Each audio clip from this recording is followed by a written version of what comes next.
Hi everybody from TechnoLost, so welcome to the review of this LG G2. This is the Korea version F320K. So before starting this review, I want to thank my dear friend Ricardo for lending me this LG G2. I do really feel like giving him back this favor. So Ricardo is a very good dentist. If you live in Rome, you're near the Euro zone and you need to, you're looking for a dentist, very good one, professional one, and even maybe a technomaniac, you can look for Riccardo Scalzitti. This is the dentist you're looking for. So let's close this small parenthesis and let's start with the review. First of all, I want to remind you a few hardware specs of this device. We have the CPU, which is the Snapdragon 800.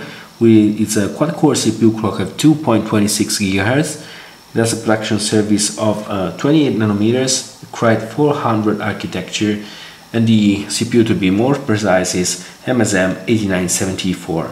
We have the GPU, which is the Adreno 320, clocked at 480 MHz, and it's a very fast GPU. We even have what LG calls graphic RAM, which is a RAM dedicated to the display just to reduce the power consumption of the display, while the image, the display doesn't have to render a new image, for instance. Then we have 2 GB of LPDDR3 memory, and we have 32 GB of internal storage expandable via microSD card slot. This is just for this Korean version. This is really interesting. We have this gorgeous display, which is 5.2 inches, Full HD, True HD IPS Plus display. We have 424 pixel per inch density, and we have Corning Gorilla Glass 2 covering this great display. The display itself using zero gap technology, which does makes the display completely attached to the glass covering it. We thanks to the zero gap technology, we even have this tiny bezel. Here we have just 2.2 millimeters wide bezel, and we have 470 nits, so it's even a very bright display. Then we have the main camera, which is 13 megapixel backside illuminated with the optical image stabilizer, which is very good for what concerns both video recording and even picture taken in low light situation or even in night mode. We have the front facing camera, which is 2.1 megapixel. We have very good audio support for this device. We have audio output up to 24-bit and 192 kHz. This Korean version does even support the LTE Advanced, as you can read here, which means that it does, it's able to download up to 150 megabit per second and able to upload up to 50 megabit per second. So download at 150 and upload at 50.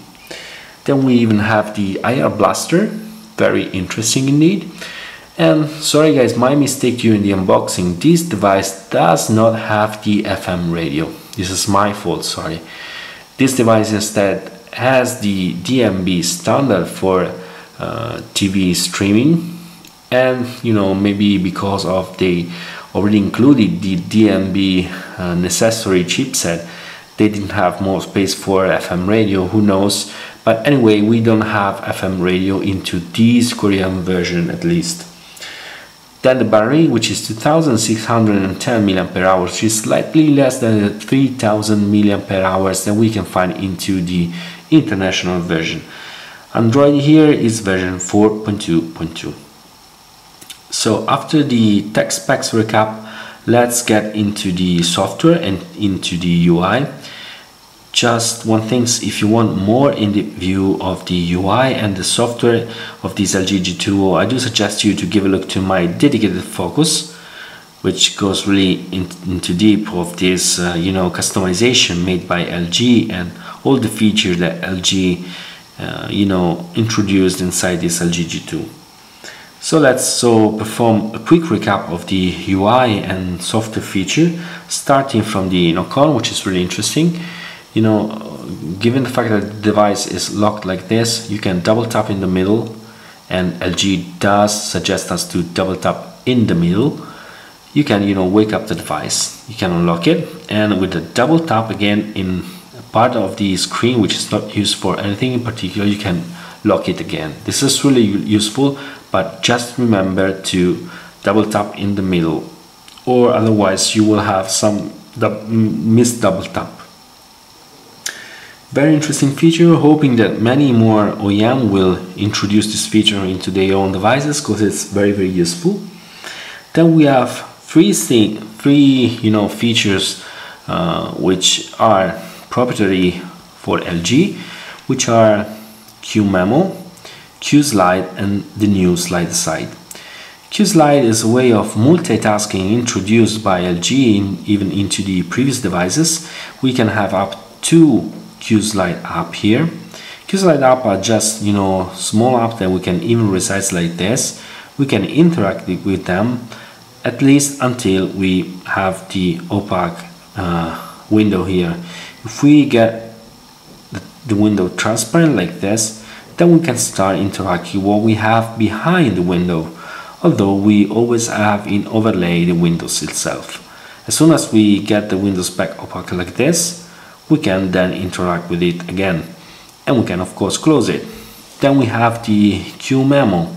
QMemo is nothing but this way of taking a screenshot of what you have, what you're looking for just before you press the QMemo button, and then you can even write or do whatever you want into the screen, and you can put it in overlay, so you can perform other stuff. Like, just imagine you selected a number and you want to copy it into the diary like this. Okay, and this is the QMemo. The new feature is called slide aside, and we literally have to slide aside the window that we're using at the moment like this with 3-finger gesture, to put the application aside, and then we can get it back into a second moment like this. We can slide aside up to 3 apps. Every time we need one of those 3 apps, we just have to perform the gesture on the opposite side, so from left to right like this, and then we can select the application we put aside. If we don't need them anymore, we just can close it, or pressing the X button, or just swiping up like this. The difference between the slide aside and the multitasking here is the fact that the multitasking app can even be closed by the operating system if it does need more memory. This cannot happen with the slide aside app. So these are 3 main software features for this LG G2. We even have few different stuff for this Korean version. The first thing, as I told you, is that we don't have FM radio. Sorry guys, once more, my fault. But we have the possibility to record the call. So if we start calling like this, you can see that we have this gray record button here, and then now as soon as the conversation starts, we can even start recording the conversation. Given the fact that this is a Korean version, as is a carrier branded Korean version, although we don't have any brand directly printed over the phone, but it's nevertheless a carrier branded version, and you can see it by the carrier own application like this. What is it? All the Wi-Fi manager, all the Navi, all the market. We can disinstall many of these applications, not everyone. As you can see, I had to keep these 3 I couldn't disinstall them, but nevertheless, it's nothing too dramatic, let's say. We even have some few apps introduced by LG itself, like this notebook here, which is nothing but a notebook indeed, but few interesting things like the possibility to write in a certain area of the screen like this. The area is very small here, but we have a bigger screen to write like this. And we can even move on.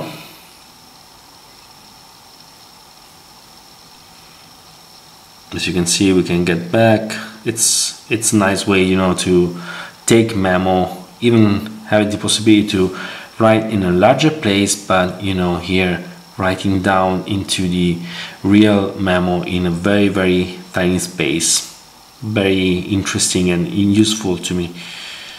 So let me unlock the key. Okay.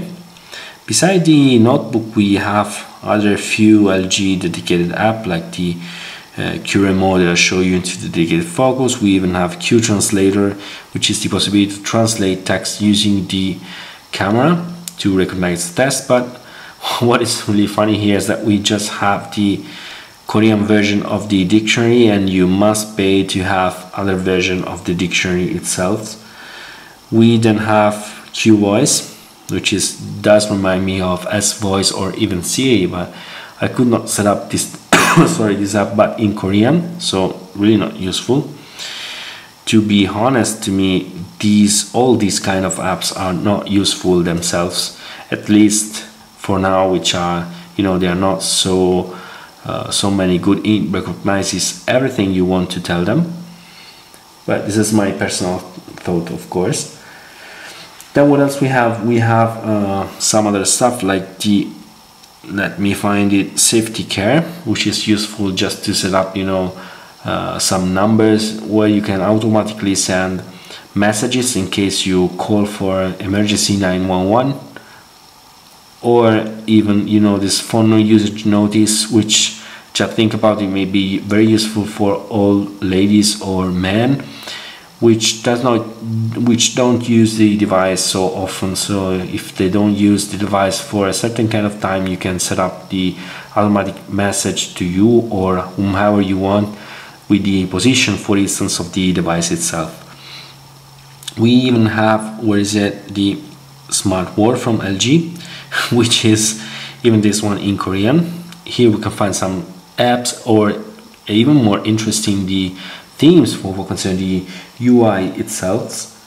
And another very interesting things is the here we go, this file manager, which is very good, which does even interact with some cloud services like Dropbox, for instance.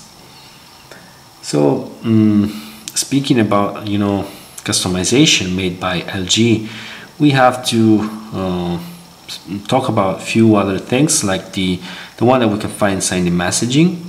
Here there's things called text link, which does, or at least should recognize some part of the text here and suggest us few action.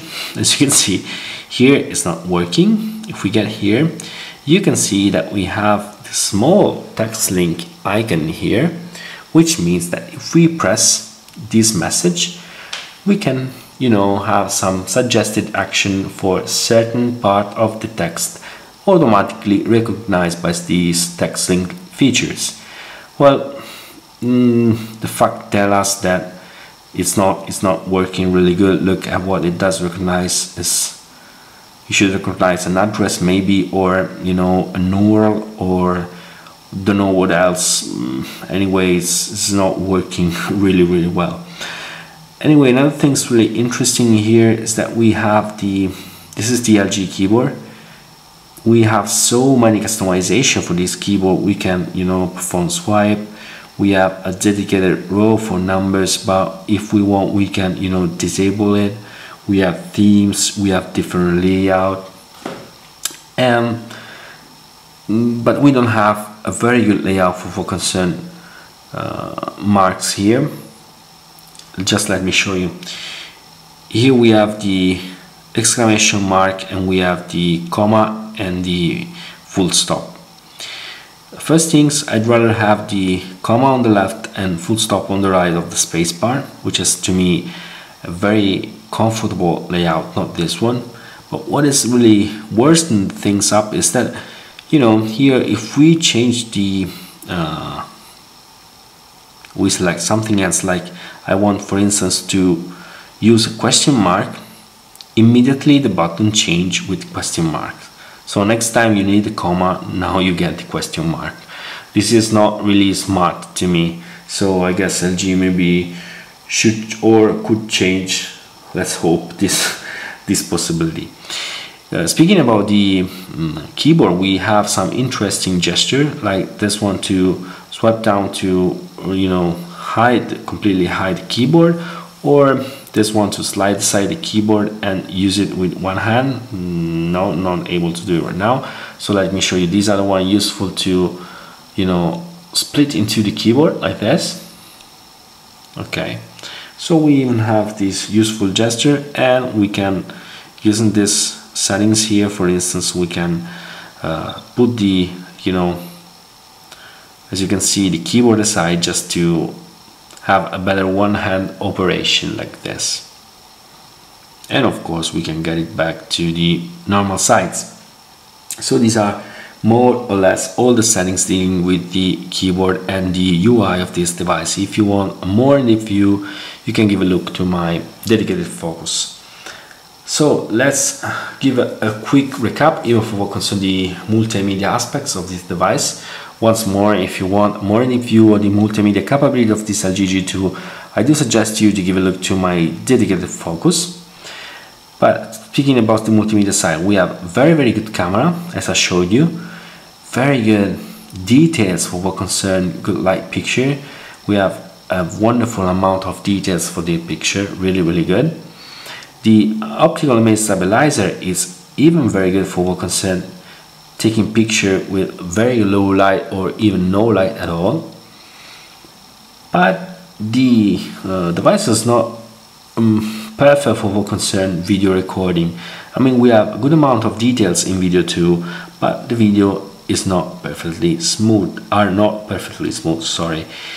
Especially for what concerns the 1080p 60 frames per second. I would have expected much better result and smoothness for what concerns the 1080p 60 frames per second. Then we have, you know, some problem for what concerns the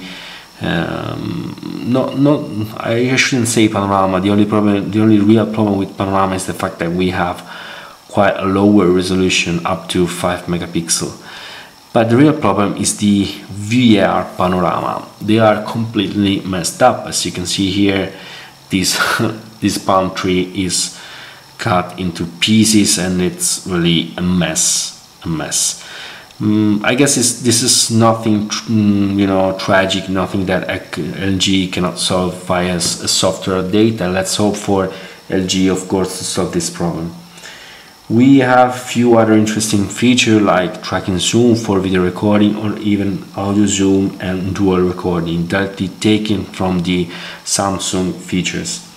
We have indeed a very good video player capable of reproducing virtually any kind of video files, MKV, 1080p audio and video, no problem. And even the more difficult to reproduce Windows Media Video 1080p video, which is, you know, not easy to find a device able to directly reproduce this kind of video file. We have even quite a good music player. I mean, the music player itself is nothing special, okay, but it's not bad. It's very, you know, easy. It's comfortable to use. Really no problem. And we even have this small button here directly to search for the YouTube video of the song we listen to. But what is really more important, and maybe the most important things of this device, is that we have a very good headphone output. One of the best I could listen to on any device that I could try. Of course, I haven't tried any device existing on Earth, but you know, quite a lot, and this is one of the best in my opinion. Then we have the speaker here. The volume is not that bad. It's not too high, of course. It's not very high, but it's not low too.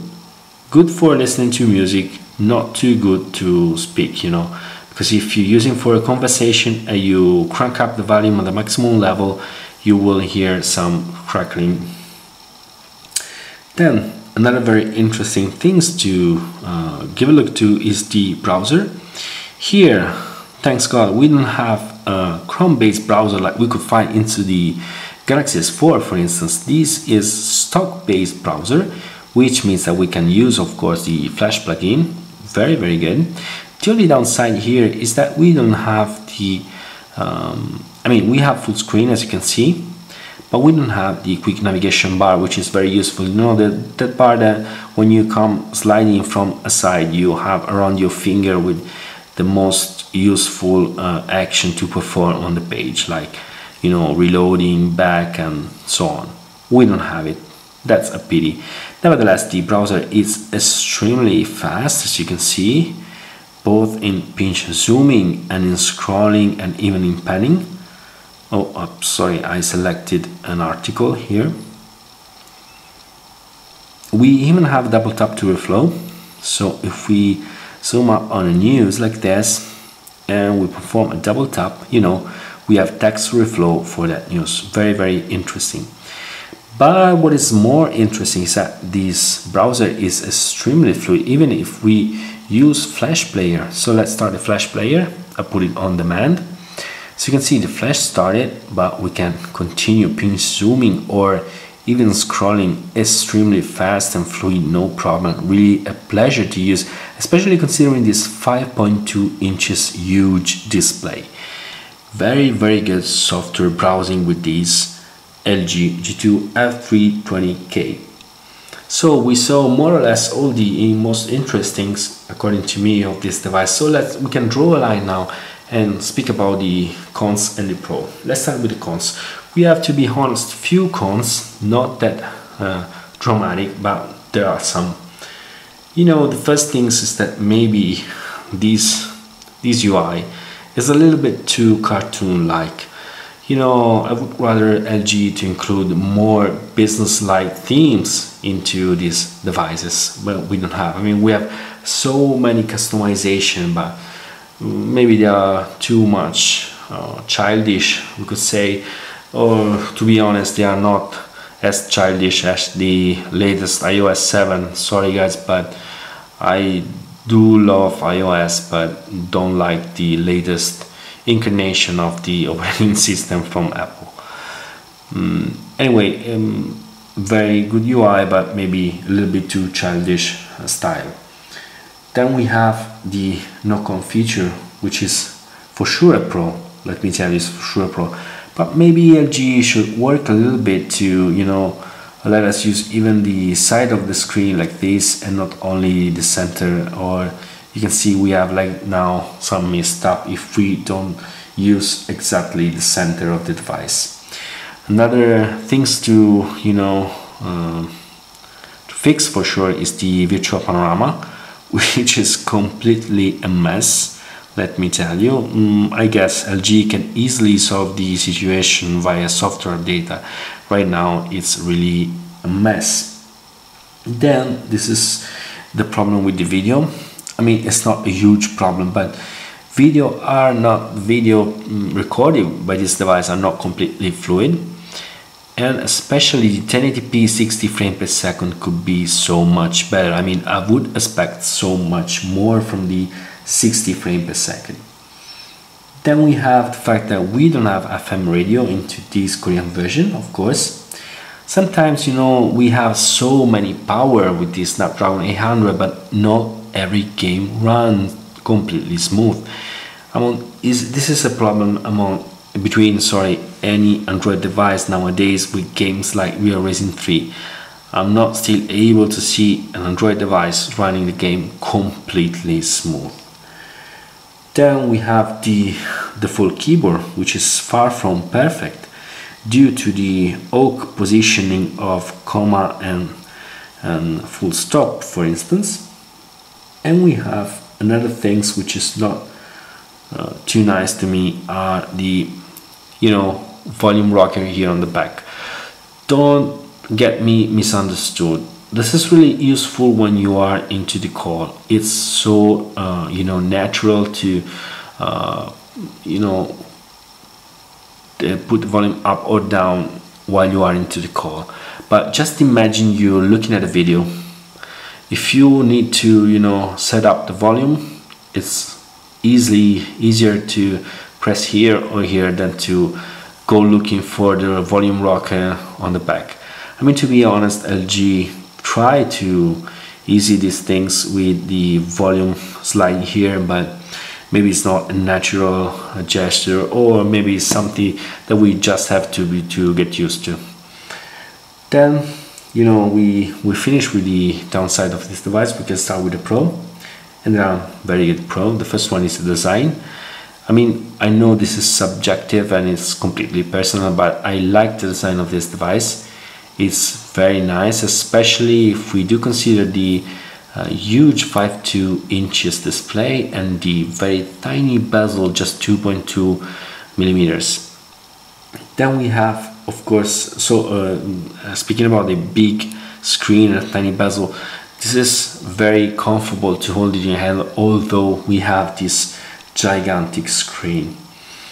Then we have, of course, the fact that this screen itself is wonderful. Let me tell you, it's wonderful.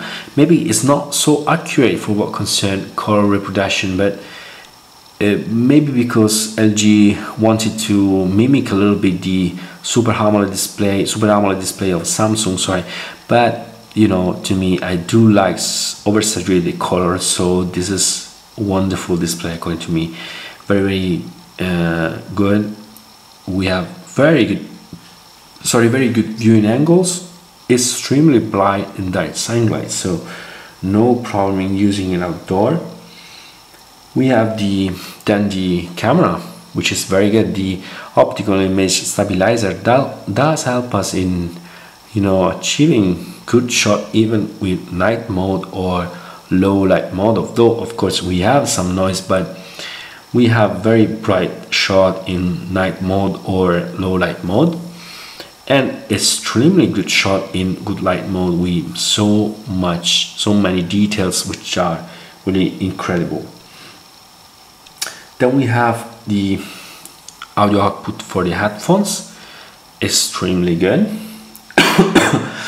The device itself is extremely fluid. It's you know, it's blazing fast. It's a pleasure to use in everyday life.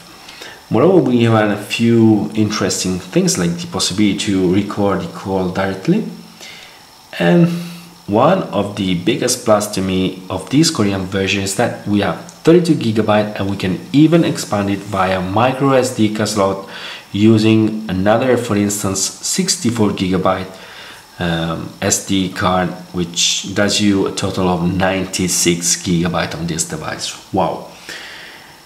The last but not least, I would say, we have 2610 mAh battery here, but the battery is very good. It did really surprise me.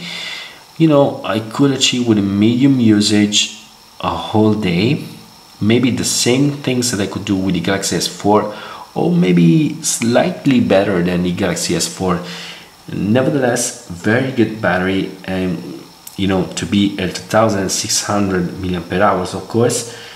And we even have 2 battery into the package of this Korean version. So just to sum up, very good device, LG G2, at least especially sorry for this F320K, which even has removable battery and micro SD card slot. Very good device from LG for this LG G2. Wonderful screen, good size, right size, and you know, with just few software fixes we may have a nearly perfect device. So thanks for watching this long review, and thanks for watching, and bye from TechnoLost.